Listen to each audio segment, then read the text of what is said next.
Hey everybody, so we're going to actually be doing two videos today on Monday, I think it's March 6th. It's just been sort of, I'm hoping Thursday this thing finally comes off. God, I'm getting tired of it. It's doing its job, thankfully, but, oh, jeez. It's like dragging a dead moose around with you when you're walking. It just tires me out and makes me miserable. But anyways, I always say I'm gonna do a short vlog, and it winds up being like 17 hours long. But the main reason for this one is just to talk a little bit about. I had done that video in Myerstown at Oak Hill Cemetery, and wasn't able to find where my grandparents, Elmer and Helen, were buried, and. And it was really sort of a disappointment because that was the whole reason I went up there in the first place. And I still got to find out exactly where they're located because I got to contact Oak Hill Cemetery Association itself and just say, hey, where exactly is this Section A, Lot 170? Because I was all over this place. You know, I'm handicapped to a degree, and I just don't have the energy to be able to tromp around like that and try to find something. But the cool part to this story is MossLady, who does a lot of work with Find a Grave, actually got my parents or my grandparents on Find a Grave then. And it was just sort of cool to see those up on Find a Grave because you've got the obituaries. Because I was joining up Ancestry.com because I figured maybe that's the only way I'll be able to find them, or at least find a picture of the stone and know a little bit more what I'm looking for. And she beat me to it. So I want to say thank you, MossLady, because it really did mean a lot. It was a really neat gesture to put the time in to do that. And I mean, the nice thing is she actually knows what she's doing, whereas I don't. So she actually found the obituaries, put those up. She sent me a picture of the actual gravestone. Now it's just a matter of, like I said, just trying to find exactly the location in Oak Hill. But it was cool also to finally see Helen connected with her sisters and her brothers and her parents.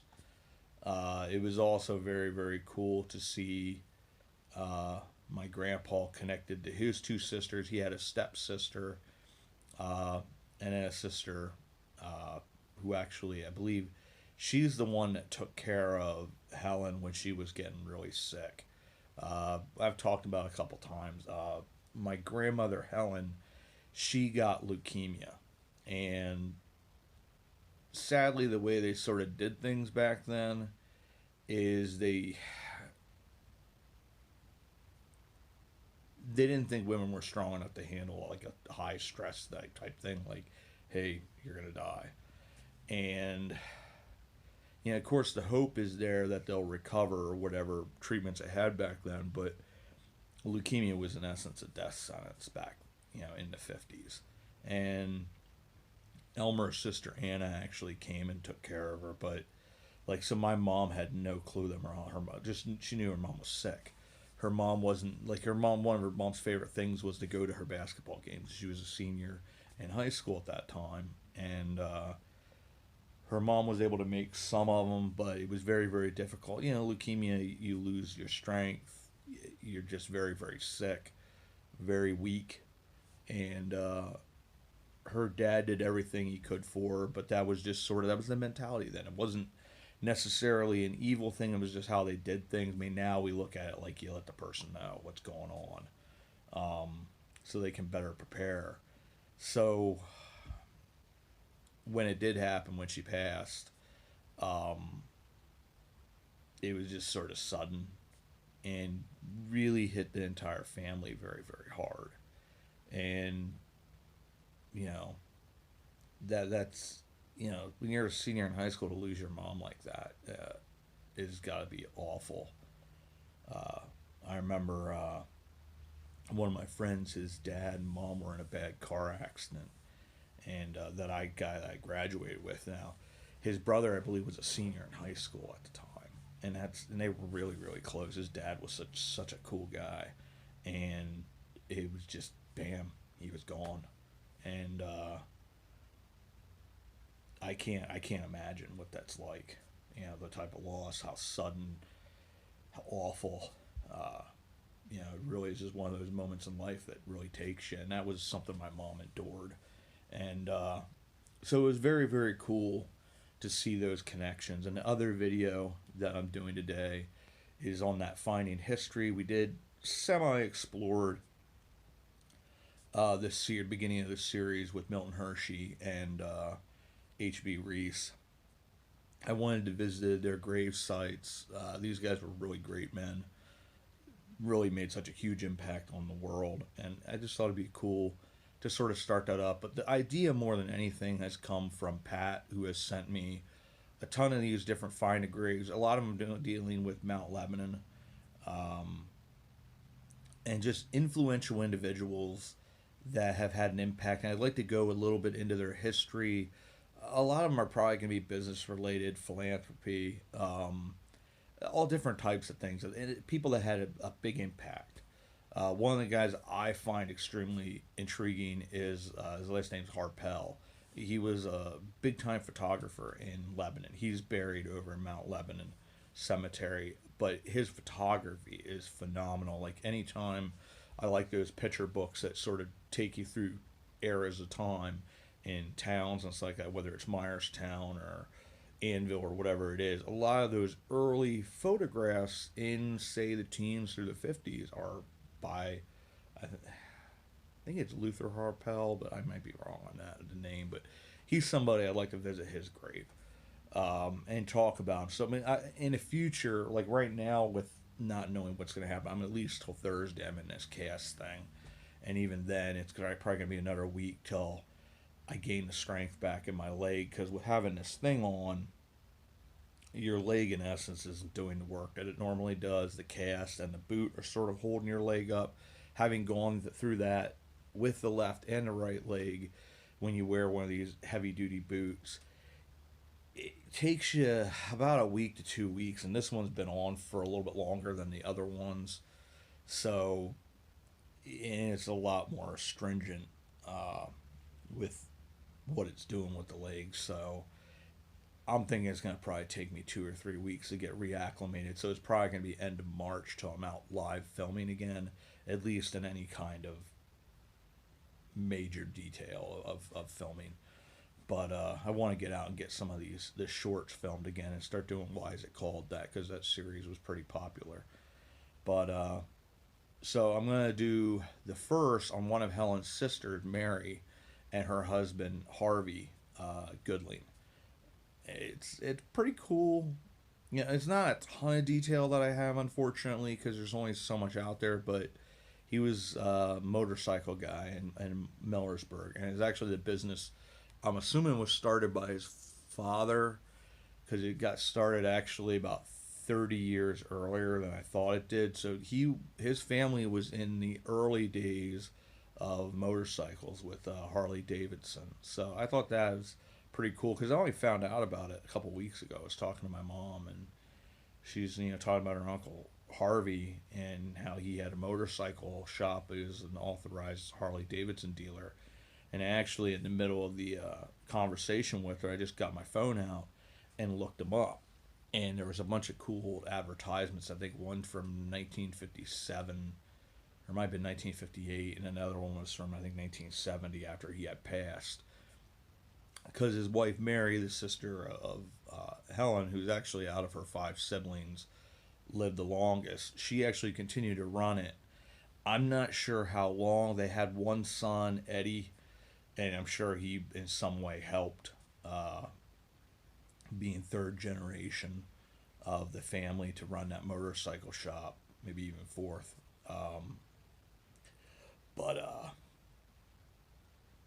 So I'm not really sure how long it ran, but she continued to run it for years.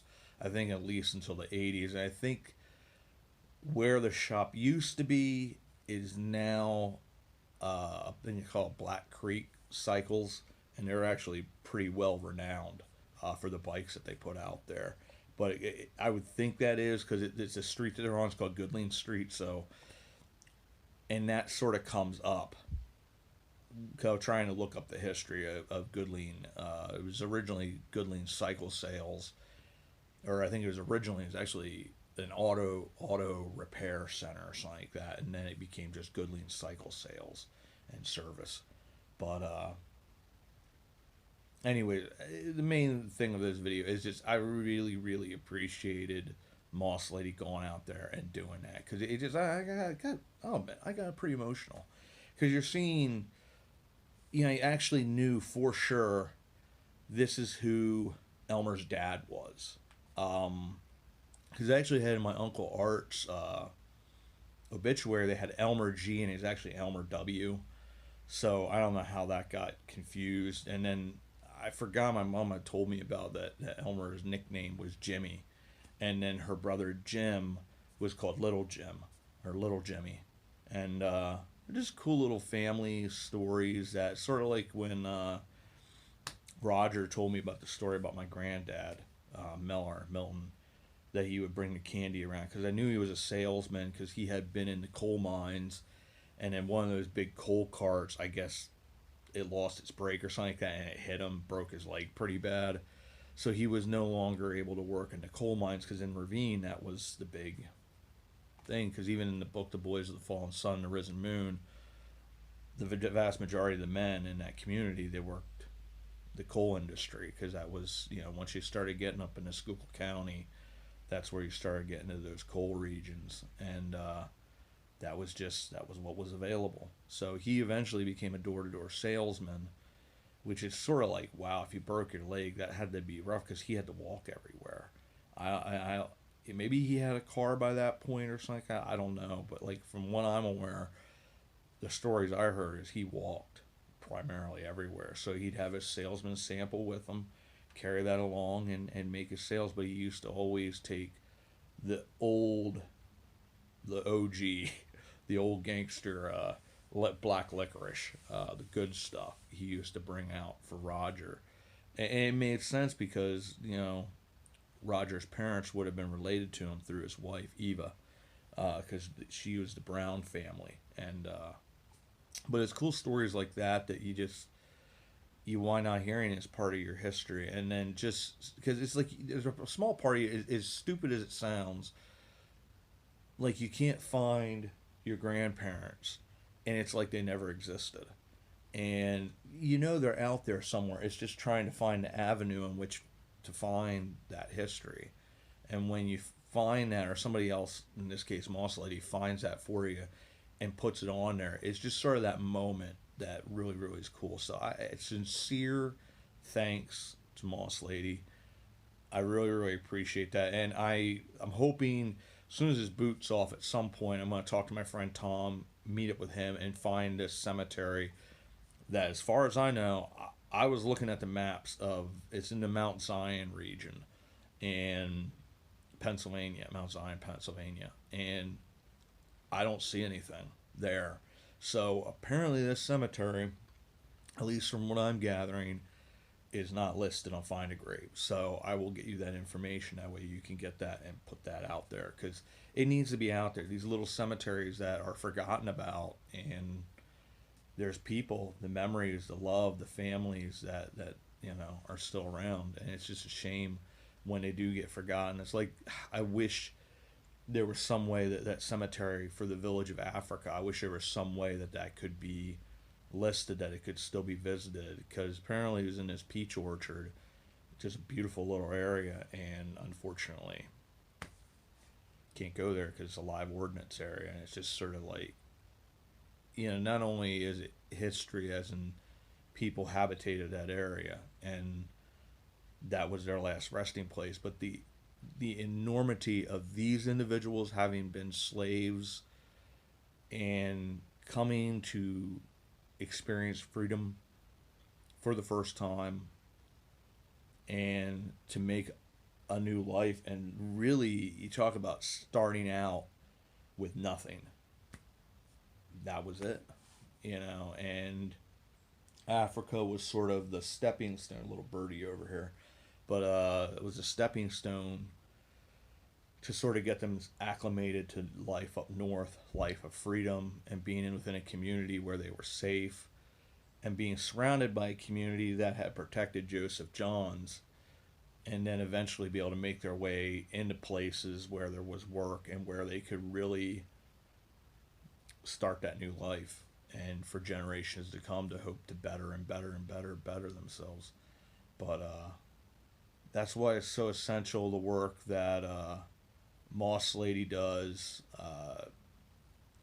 I think Jay I know is very big on the Find a Grave. I don't know if he actually takes photographs or not for them, but I know Mule Skinner also does that. So you guys do the work that a lot of people wouldn't want to do because of how hard it is, the amount of research it takes, the effort. And, it's like the same thing I talked about, like with Lebanon County Historical Society, or, the Friends of Old Annville, where they take all that information, whether it's paperwork, photographs, whatever it is, and they do the meticulous sort of mind-numbing work of digitizing everything to make sure we're preserving it for future generations. When you go out to these cemeteries and you photograph and you find the records and do the best you possibly can to sort of put a stone to the people and their story, so that information is there to allow people to explore their history, their ancestry. That's tremendous work. And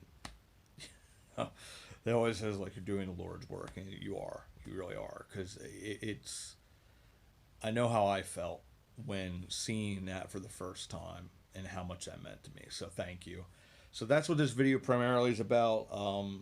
I do want to try, I'm going to be doing some more of these Coleman's Park thing. You would not believe how ridiculously difficult it is to try to get the amount of information that's on the plaque, because I don't like the plaque.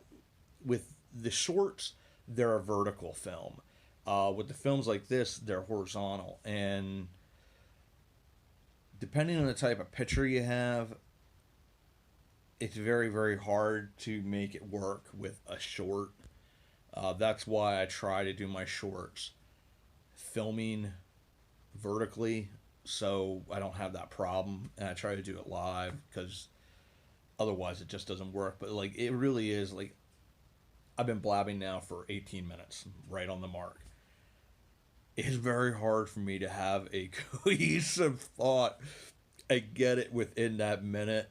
I think I worked on the short yesterday, The Mansions of Mount Lebanon. I was really starting to get mad, because I think it had to be like 20 minutes to try to get this 1 minute snippet. I think I got it right in 59 seconds. But you're trying to get all the essential pieces of information. And I was looking at that because the Homestead's the one that I did the very first of the 5 mansions. That had a lot of information, and that one was actually far easier, weirdly, because you're trying to get the essential information, like, these are the homeowners, this is the history of the house, if there's any really unique architectural features. I don't even know if I got in. The architect was Luther Simon, who is a really, really important local architect. He did a lot of stuff for the Colemans. Did a lot of really famous stuff too. But you go through all that, and these are the people. This is essentially, they got married in that Christ Chapel, which was right down the street, which was First Presbyterian Church. Now I think it's New Life Ministries took it over, but and that's where the baptistry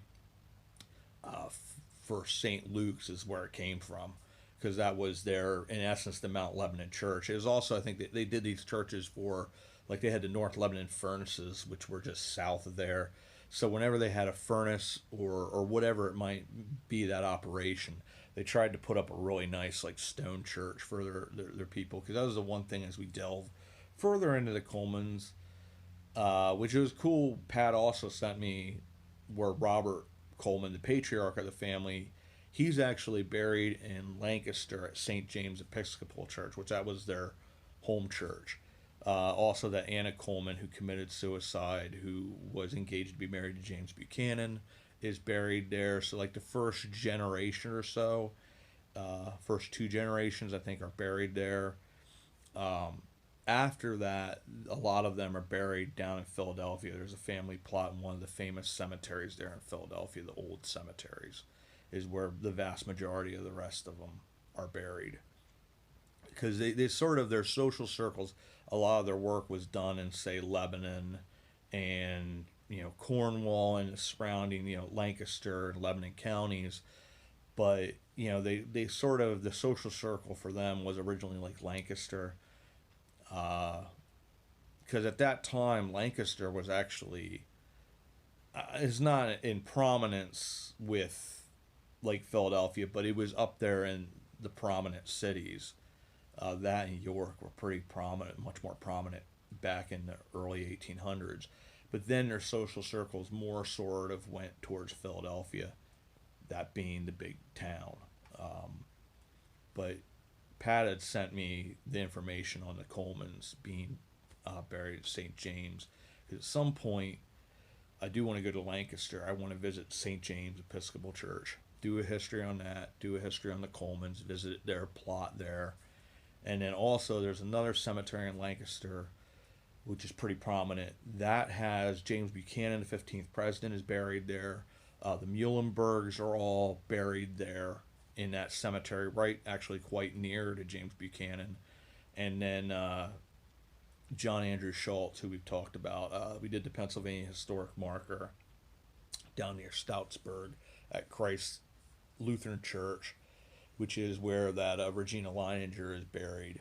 And John Andrew Schultz was born there in the parsonage at Christ Lutheran. Whether it's the current parsonage, is the parsonage from back then in the late 1700s, early 1800s, which I think it is, but I'm not entirely sure because there were quite a few other structures on the property. Because a lot of those churches were actually centers of commerce at that time too. So they would have a mill, they'd have other operations that sort of support the church and support the local community as well.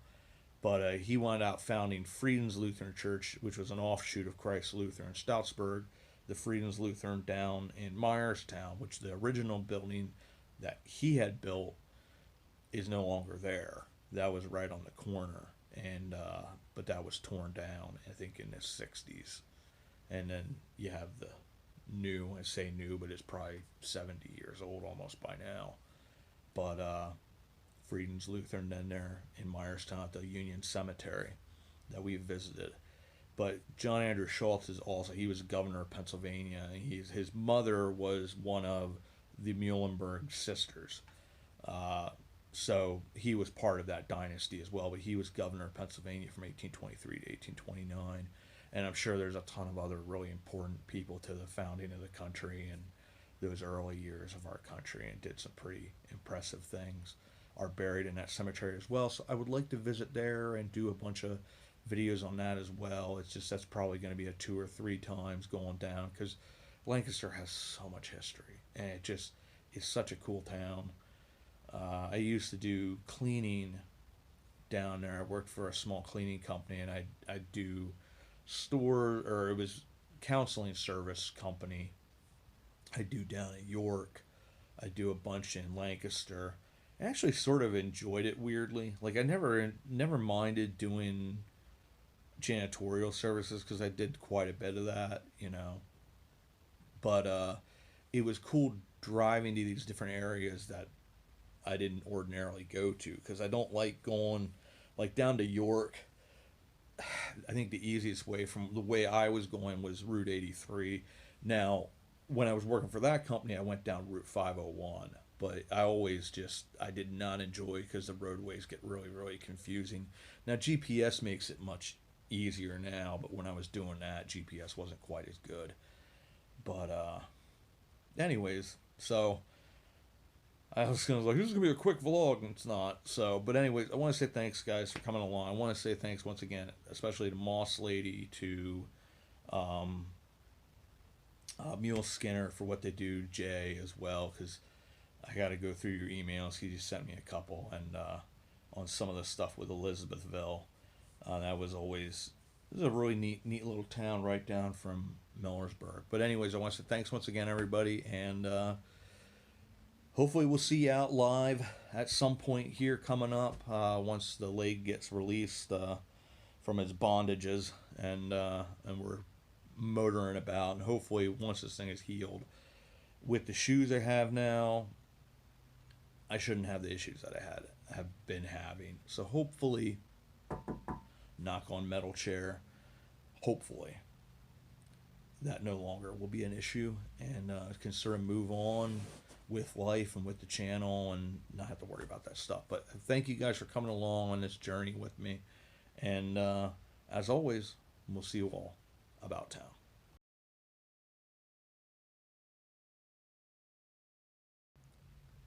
Hey, I just want to say thank you for watching the video. If you could please like and subscribe if you haven't already done so, that would be great. And we also have a Facebook page, we have an Instagram page. If you'd like to support the channel, there is a Patreon. There are ways of contacting us at thehometownhistorian@gmail.com, and also via mail at P.O. Box 143, Annville, Pennsylvania 17003. All that information is on the descriptions of each video and also in the about for the channel. So thank you once again, and we'll see you all about town.